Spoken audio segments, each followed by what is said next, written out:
Well, hi, Jamie. Good morning. How you going? Doing well, thanks, Josephine. How are you? I'm good. I'm good. I'm so happy to have you. No.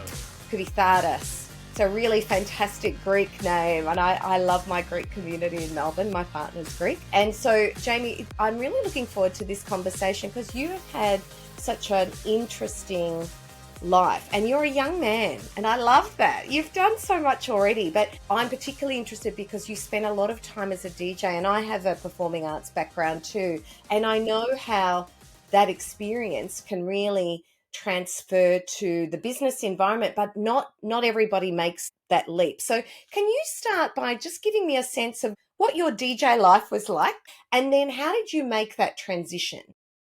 Yeah, it was a really interesting sort of start to my life, right? Because I started DJing at around 17 years old, and I did it for 10 years. It was a good 10-year chunk of my life, and I was pretty blessed. I definitely wasn't the biggest DJ in Australia or nothing like that at all, but I did quite well. I toured the world. I toured all throughout Asia. And one of the things that I'm most proud about is the support that I got along the way from some of my idols. And it just gave me such a boost at a young age to like be this little kid in my bedroom, dreaming of one day playing on these festival stages alongside these people, to all of a sudden being at the festival, actually playing alongside them and watching them play my records that are signed to their labels. So, yeah, if anyone that's in the sort of into electronic music, Afrojack, Hardwell, Tiesto, Calvin Harris, Martin Garrix, all of these kind of artists were all supporting my music back then.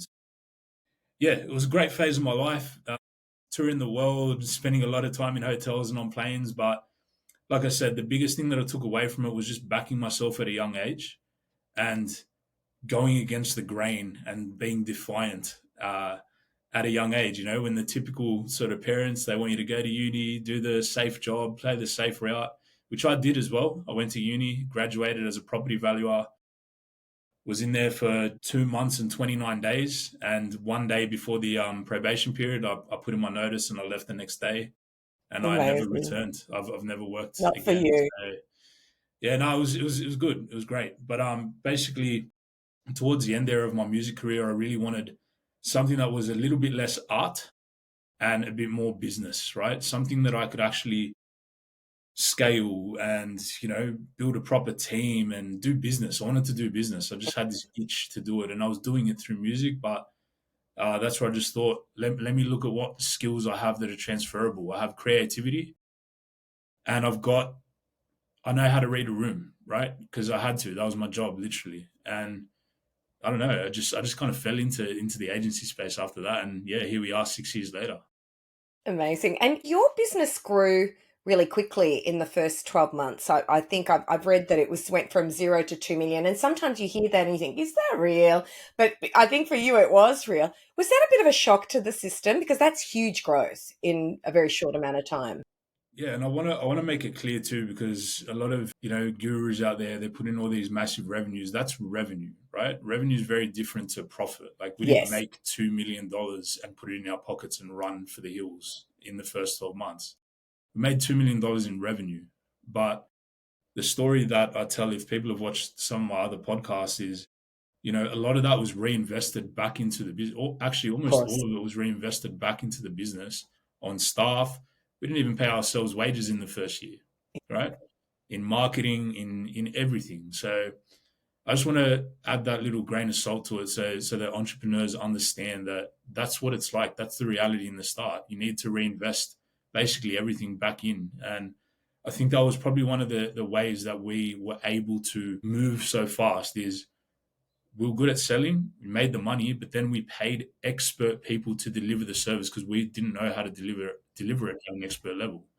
So we were collecting the money, giving it to professionals, but the key thing was we were watching and documenting every little step that they were taking along the way, so that we knew this is a good execution of Facebook ads. This is a good way to execute Right.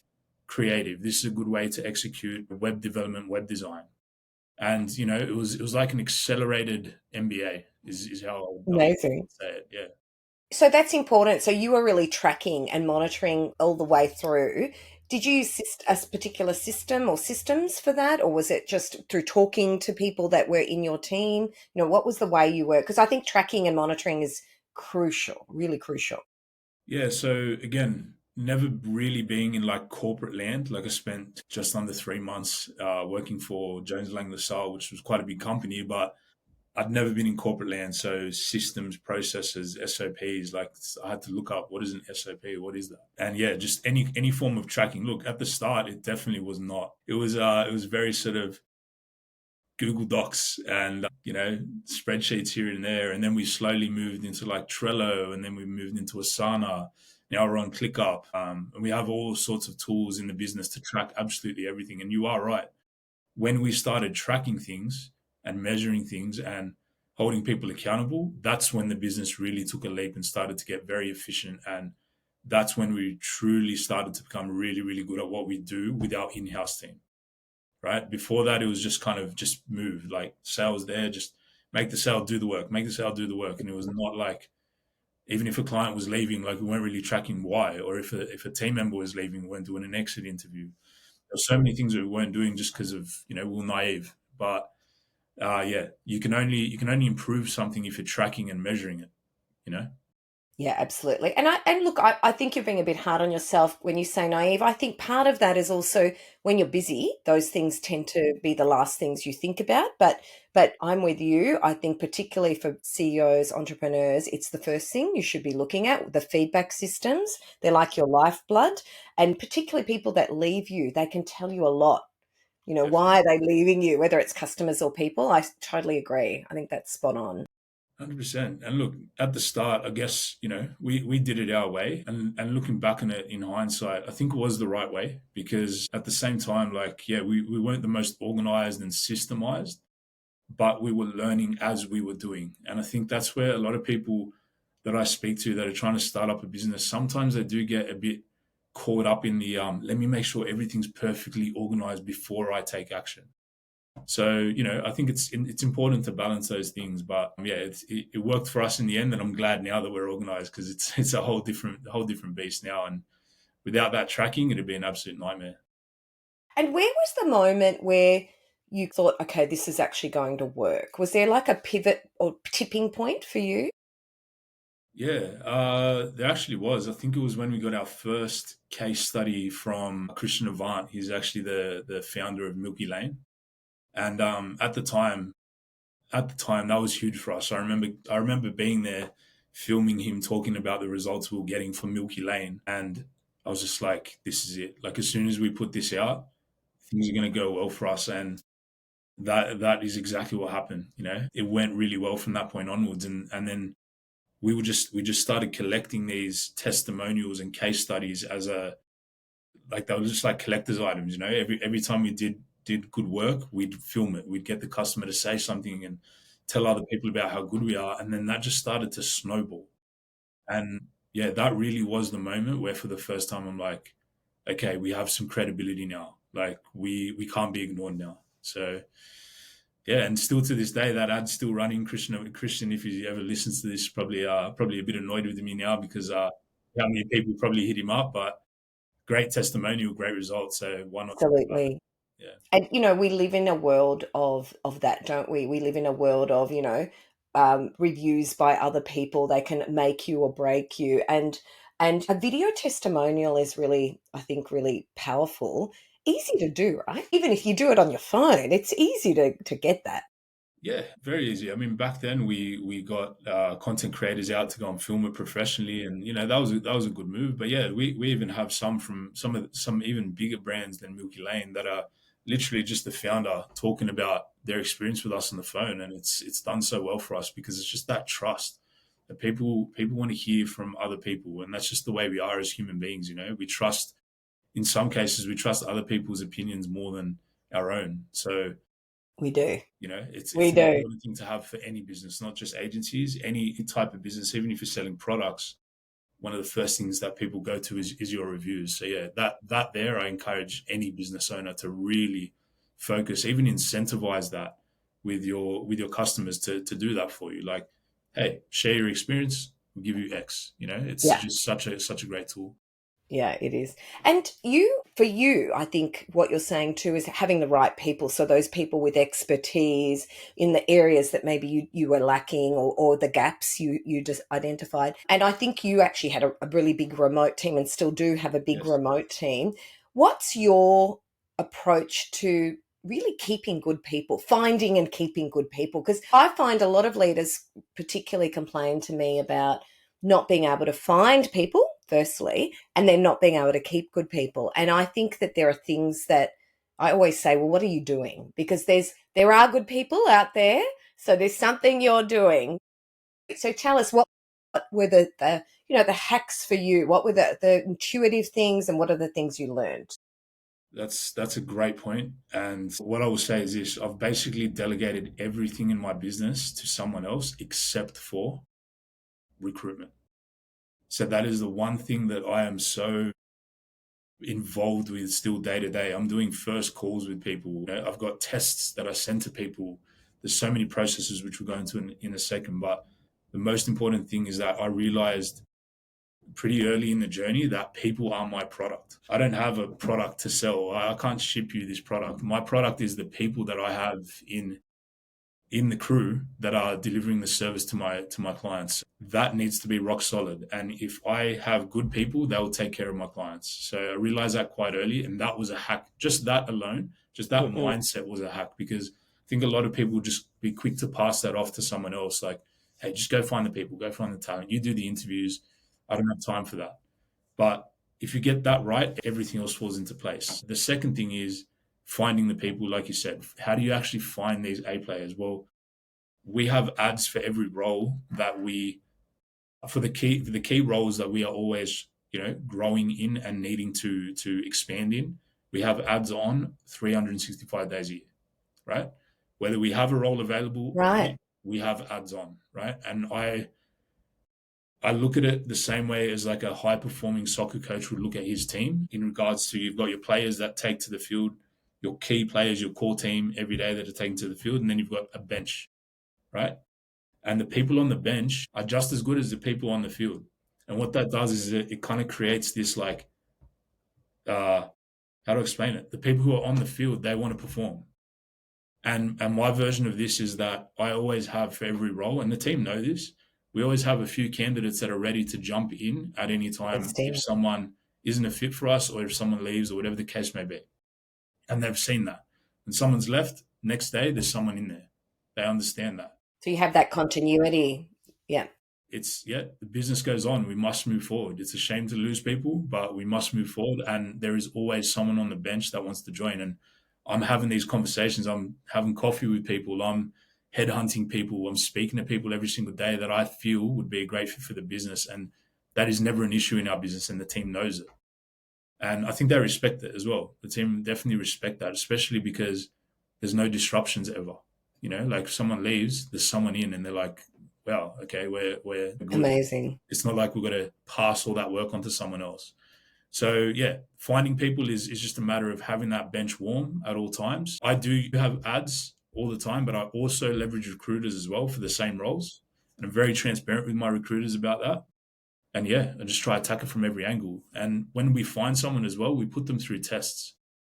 So we have different tests for different roles. And I just Tell me about your tests. I'm keen to hear about that. Okay, yeah. Basically, let's say it's a creative role. Let's say it's a designer, right? I'll basically just give them like a test brief, and I'll say, hey, this is a brief. This is an everyday brief in Defiant. It's just a test dummy brief. And usually I'll use our agency as an example. Here you go. Here's a brief. Here's the information. Go for it. No timeline. Whenever you want to get it back to me, you get it back to me, right? And what I look for is, first of all, do they get it back to me? Second of all, how quickly? And they always ask, what's the timeline? I say, no timeline. The best hires I've ever made, naturally, are the people who get it back to me in 2 days, 1 day, right? They just take initiative. I've had people deliver it to me same day, and they are some of our best employees. Mm-mm. So the test, I think, is just first of all, it's a great thing to send to a candidate to see, are they actually this keen on the role to go through and participate in that test? That's a big tick if they do that, right? Everyone's busy too. So the second point is about how quickly they deliver it. I understand people are busy, so I do give them a bit of leeway. But like I said, the people who show that initiative and get on it, they are the people who, again, they're just showing you how much they want the role. And then, of course, the most obvious one is just how well they deliver the task. Like if that's a task that you're doing every day and they smash it out of the park, well, you're going to feel very confident that they're going to step in and just slot straight into the role. Jamie, you run a remote team, so you don't have a physical, location. What have you learnt about running a remote team? Because I know a lot of people struggle with hybrid, remote. Yeah. Yeah. Look, you'll never replicate the sort of face to face connection in an office. You won't, right? No matter how much you try with remote, it's just not going to happen. However, I assessed it and I was like, the benefits outweigh the negatives. The benefits of remote outweigh the negatives, right? First of all, my talent pool went from people who want to travel into the city every single day, which is like a talent pool like that. And at the time, I was competing. We were small, right? We were smaller agencies.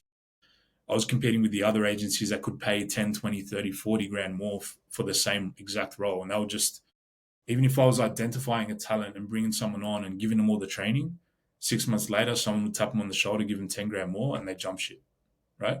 That's just how it was. It's cutthroat. As soon as I went remote, though, all of a sudden I realized, wow, my talent pool is now all of Australia, right?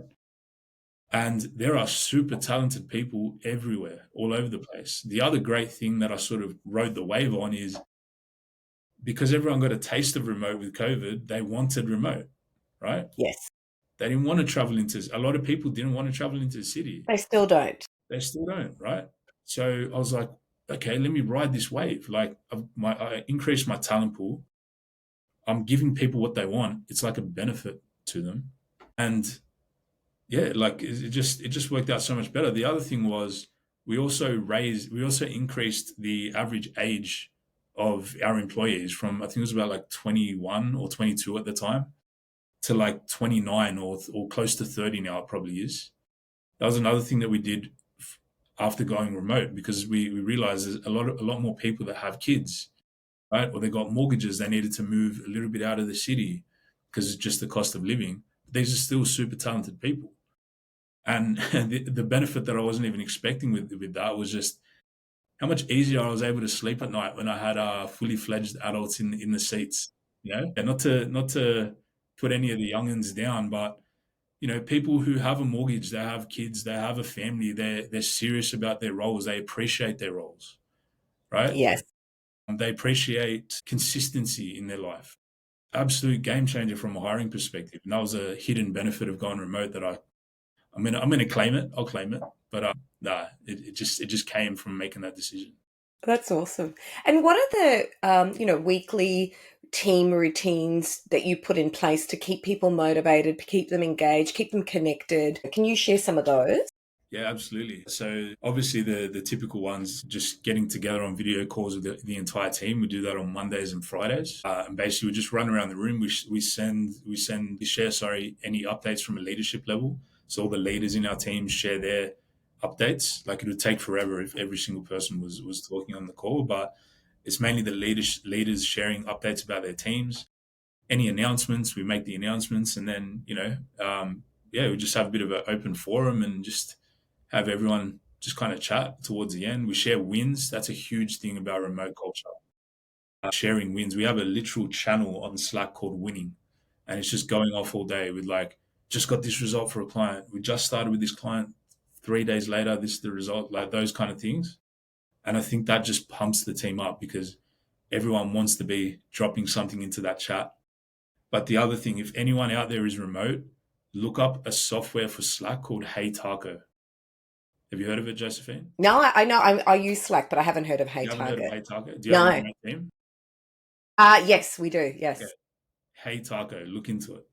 Basically, what it is, it's a plugin for Slack that allows you to share like taco emojis with your team. And let's say we're on the same team. If I give you a taco, it goes onto a leaderboard. I know this sounds a bit crazy, right? No, At no, so first it's when I pitched it to me, I'm reinforcement. like, what the heck? Anyway, you share tacos with each other and you can just like basically give people love, right? Through That's tacos. right. At the end of the month, there's a leaderboard on like who's the leader in terms of tacos received. and you can unlock like different things, like we do, half a day off, free lunch on us. I love that. Yes. I think the team are putting something on there like Jamie to shave his beard, which I haven't done in like 10 years. So I think you need like a lot of tacos to get there. But just little things like that, and it's so fun because it's a bit of fun, and it just creates this culture of wanting to shout people out for their good work. That's right. So Yeah, that's a really exactly. a game changer.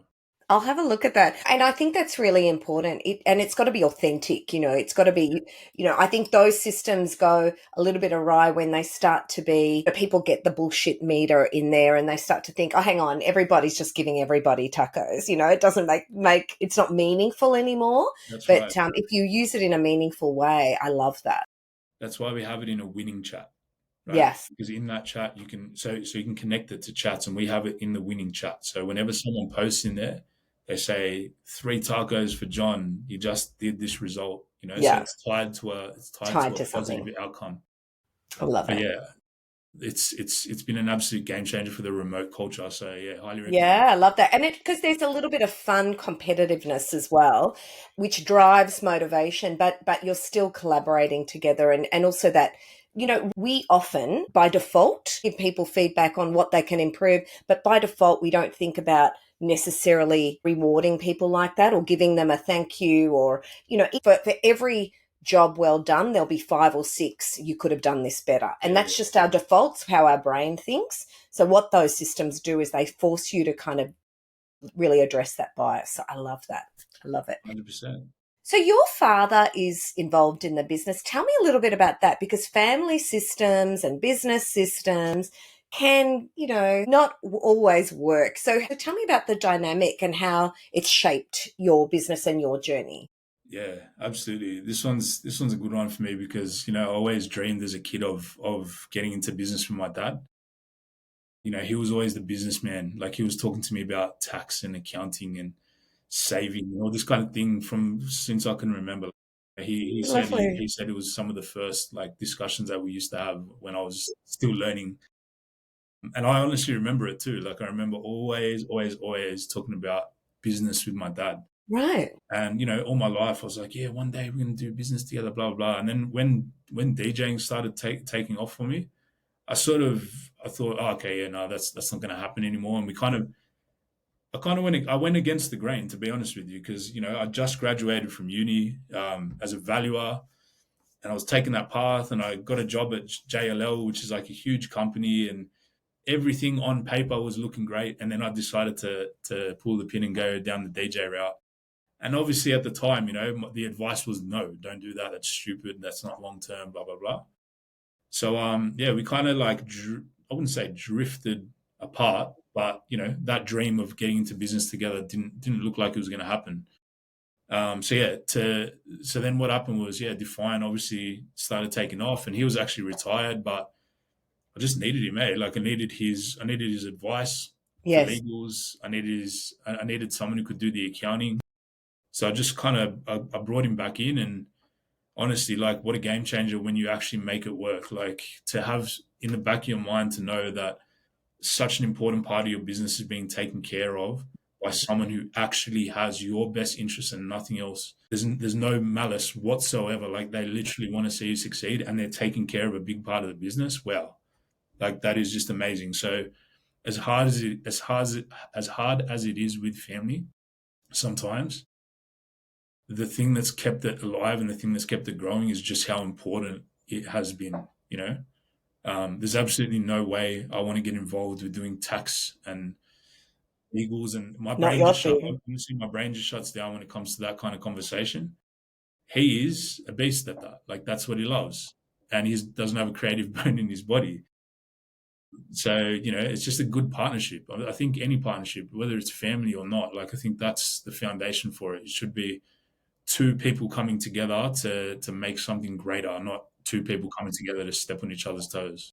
Yeah, yeah, exactly. And obviously that's really worked. And you had a really strong relationship before. Has it strengthened that relationship? Has it changed it?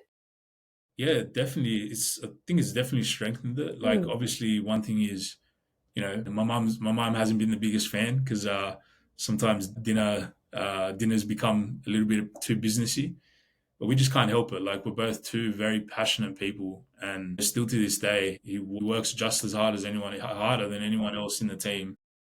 And he's, finally now starting to take a back seat, get on his boat a little bit more, which I'm very, very grateful for. I'm very proud of him for that. But yeah, up until this point, it's he's been very, very involved. But yeah, I would say it's strengthened it in a sense of he's passed on so much knowledge and so many lessons and so much value to me as his son. And I think that the respect from my side is just next level, like absolute next level. And I see a lot of people that don't have that with their dads. Yeah, I'm very, very grateful for it. Put it that way, I'm very grateful for it.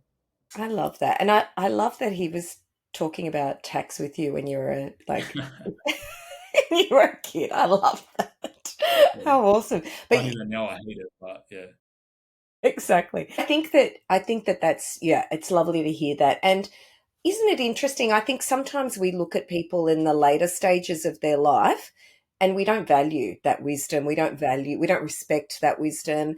And there is a lot of wisdom there and experience. And maybe, yes, maybe technology isn't, their thing, but all of that knowledge and, and all of the history and also just decision making that they've had to go through and the ups and downs they've had to go through. There's so exactly. much we can learn.